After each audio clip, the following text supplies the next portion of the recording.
मनीष कश्यप से मिलने उनके भाई करण कश्यप पटना के बेउर जेल जाते हैं और मनीष कश्यप अपने भाई करण कश्यप को कुछ ऐसा करने को कह देते हैं जिसे सुनकर आपको भी लगेगा कि एक व्यक्ति जो कि खुद इतने विकट परिस्थितियों से गुजर रहा है, जो खुद इतने कष्ट में है, उसे बिहार वासियों की कितनी चिंता है। और ये रिपोर्ट देखकर एक समाज के, एक जाति विशेष के कुछ लोगों का सर शर्म से झुक जाएगा, शर्मिंदगी महसूस करेंगे जो मनीष कश्यप को यादव विरोधी कहा करते थे। हम इस रिपोर्ट में तमाम बातें आपको बताने जा रहे हैं।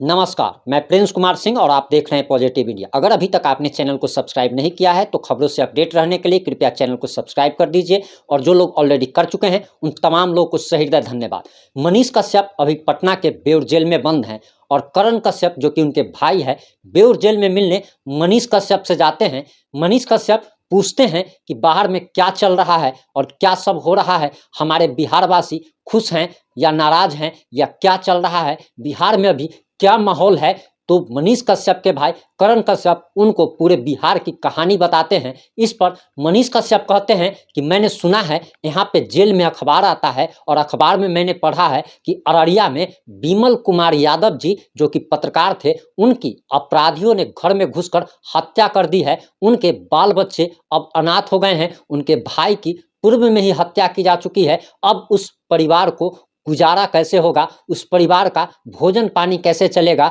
उनकी एक बेटी है जो मृतक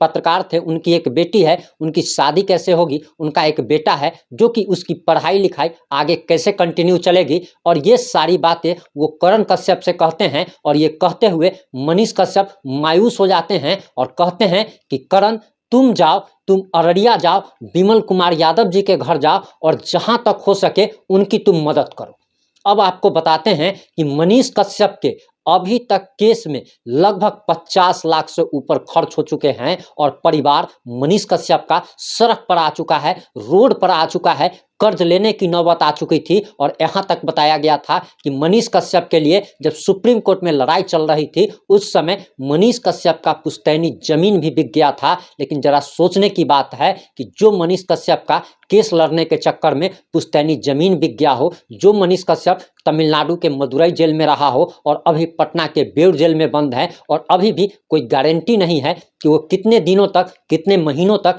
जेल के कालकोठरी में बंद रहेगा। उस मनीष कश्यप को बिहार वासियों की चिंता है। उस मनीष कश्यप को विमल कुमार यादव के पत्रकार के परिवार की चिंता थी कि आखिर उस परिवार का गुजर कैसे होगा, बसर कैसे होगा, उनकी बेटी की शादी कैसे होगी, उनका बेटा आगे की पढ़ाई कैसे कंटिन्यू रखेगा। और इसके बाद करण कश्यप अररिया पहुंचते हैं, विमल कुमार यादव जी के घर पहुंचते हैं और उन लोगों के मुंह पर ये करारा तमाचा जैसा है जो लोग मनीष कश्यप को एक तेजस्वी यादव का विरोध करने के कारण पूरे के पूरे यादव जाति का, पूरे के पूरे यादव समाज का विरोधी बताने लगे थे। और यादव समाज के महज कुछ गिने चुने लोग, यानी कि आप कह सकते हैं कि 80% से ज़्यादा हमारे यादव भाई जो हैं मनीष कश्यप के सपोर्ट में हैं, लेकिन 20% ऐसे लोग भी हैं जो कि एक तेजस्वी यादव का विरोध करने के कारण उन्होंने मनीष कश्यप को यादव विरोधी बना दिया। और ये भी जो 20% है, पहले मनीष कश्यप को काफ़ी पसंद करते थे, लेकिन मनीष कश्यप जब लाइव आते हैं और तेजस्वी यादव को एक तरीके से चैलेंज देते हैं कि 180 दिन में आपकी सरकार गिरा दूंगा, उसके बाद ये 20% जो है पलट जाते हैं और मनीष कश्यप को यादव का विरोधी घोषित कर दिया जाता है। लेकिन वही मनीष कश्यप जेल से अपने भाई को करण कश्यप को अररिया भेजते हैं, विमल कुमार यादव जी के घर पे भेजते हैं। और विमल कुमार यादव जी के घर पे जा करके करण कश्यप, जिसके परिवार की आर्थिक स्थिति बद से बदतर हो चुकी है, वो करण कश्यप वहाँ जाता है और 51,000 रुपये की उस परिवार को मदद करता है। 51,000 रुपया ये कोई बहुत बड़ा अमाउंट नहीं है, लेकिन जरा सोचिए कि जो व्यक्ति खुद के खाने के लाले पड़े हुए हैं, जिस व्यक्ति के घर की कुर्की जब्ती हो चुकी है, जिस व्यक्ति का पुश्तैनी जमीन बिक चुका हो, उस व्यक्ति का ऐसा जज्बे को सलाम करता है पॉजिटिव इंडिया, क्योंकि ये जज्बा सब में नहीं हो पाता।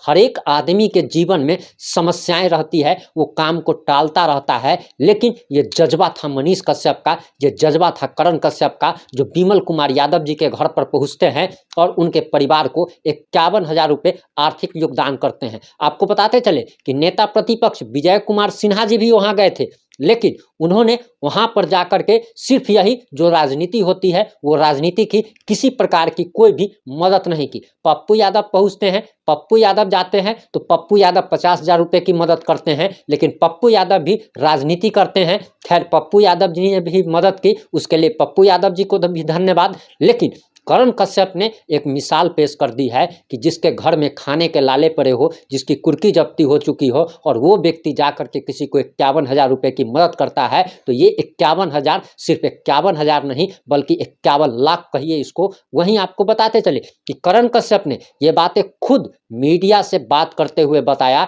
कि वो जब मनीष कश्यप से मिलने के लिए गए तो मनीष कश्यप ने सबसे पहले उनसे विनती की, उनको आदेश एक प्रकार से दिया कि तुम करण कश्यप, तुम मेरे भाई हो और तुम जाकर के विमल कुमार यादव जी के परिवार की मदद करो, क्योंकि विमल कुमार यादव भी हमारा परिवार है, उनका परिवार भी हमारा परिवार है। अब उस परिवार में कोई कमाने वाला नहीं बचा और हम उनकी ताजिंदगी,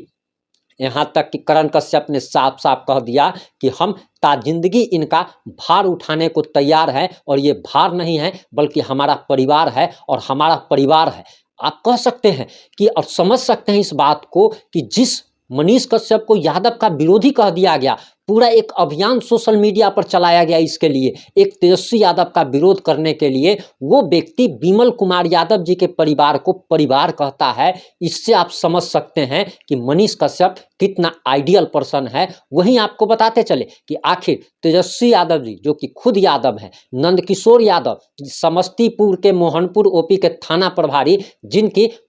हत्या कर दी जाती है, अपराधियों द्वारा हत्या कर दी जाती है, और गाय माता को तस्करों से बचाने में उनकी हत्या हो जाती है, शहीद हो जाते हैं, लेकिन उनके घर पर ना तो आरजेडी का ना तो जेडीयू का कोई नेता पहुंचता है और ना ही विमल कुमार यादव पत्रकार जो कि अररिया के रहने वाले थे उनके घर पर कोई नेता पहुंचता है। और आप समझ सकते हैं कि जो व्यक्ति कहता हो कि हम यादवों के मसीहा हैं, हम दलितों के मसीहा हैं, हम गरीबों के मसीहा हैं, उस व्यक्ति और वो पार्टी एक ट्वीट तक नहीं करती है, एक फेसबुक पर पोस्ट तक नहीं करती है, लेकिन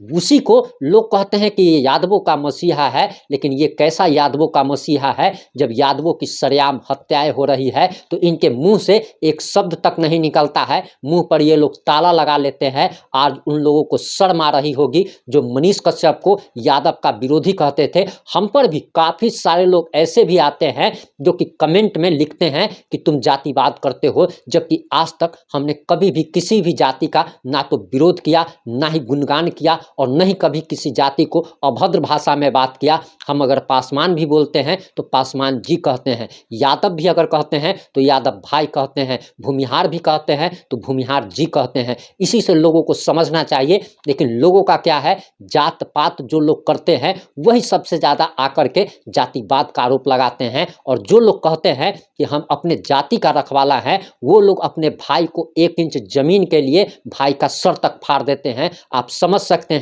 कि बिहार में जातीयता कितनी हावी है कि जो जातिवाद नहीं करता है उसी पर ही जातिवाद का आरोप लग जाता है, और जो जात की मलाई चाट करके जात को मरने के लिए छोड़ देता है उसे गरीबों का मसीहा कहा जाता है। इन सारे मुद्दों पर आपकी प्रतिक्रिया क्या है? आप अपनी प्रतिक्रिया कमेंट बॉक्स में जरूर दीजिएगा। जब भी समय मिलता है